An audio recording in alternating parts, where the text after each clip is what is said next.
ang escudo de armas at selyo ng Basilica Menor at Pambansang Dambana ni Jesus Nazareno, Parokya ni San Juan Bautista. Ang mga simbolo ni Hesukristo ang Nazareno. Ang kalasag ay may disenyong pakrus na kulay puti sa ibabaw ng kulay berde. Nasa gitna ng kalasag ng mga letrang IHS na nakaukit sa nagniningning na araw.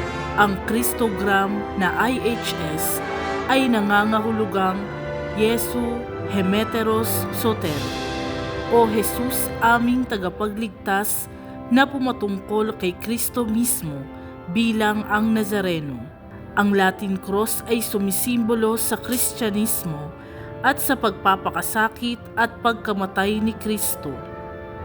Ang kulay kayumanggi ay tumutukoy sa kahoy na krus na dala ng Nazareno at sa pamilyar na kayumangging kulay ng imahe ng Nazareno na tanda rin ng kanyang kababaang loob. Ang koronang tinik na kulay ginto na pumapalibot sa krus ay tanda ng dakilang pag-aalay ng buhay ni Jesus para sa sangkatauhan bilang ating hari. Ang kulay sa likuran ng kalasag ay maroon. Isinasalarawan nito ang tela na suot ng Nazareno. Ito rin ay tumutukoy sa dugo ni Kristo na dumaloy para sa kaligtasan ng mundo. Ngunit itong kabuuan ng mga simbolo ay napapaloob sa mas malaking krus na kulay puti na nagtuturo sa atin na hindi lamang magnilay ukol sa kamatayan ni Jesus, kundi sa pag-asa ng muling pagkabuhay ng Panginoon. Ang mga simbolo ng mga patron ng parokya at pamayanan. Ang mga simbolo sa kaliwang ibaba at kanang itaas ng kalasag ay tumutukoy sa mga santong patron ng parokya. Ang shofar o sungay na ginawang trumpeta ay tumutukoy sa pangunahing patron ng parokya ng Quiapo, si San Juan Bautista.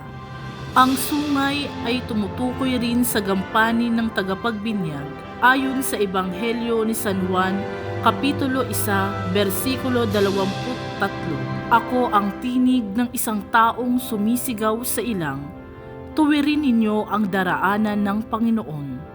Ang letrang M na may krus sa itaas at buwan sa ibaba ay tumutukoy sa mahal na Birheng Maria. Ito rin ay nagpapaalala sa atin ng makasaysayang ugnayan sa pagitan ng mga debosyon sa Poong Jesus Nazareno at sa mahal na Birhen ng Kapayapaan at ng mabuting paglalakbay ng Antipolo. Ang buwan ay tumutukoy rin sa mahal na Birheng Maria bilang Inmaculada Concepcion at bilang Nuestra Señora de la Buena Hora na ipinagdiriwang sa Quiapo tuwing 15 ng Agosto. Ang dakilang kapistahan ng pag-aakyat kay Maria sa langit. Ang motto. Ang katagang krus ng ating kaligtasan ay mula sa isang linya sa kilalang awit sa nobena sa karangalan ni Jesus Nazareno. Ang mga simbolo ng karangalan bilang Basilica Menor.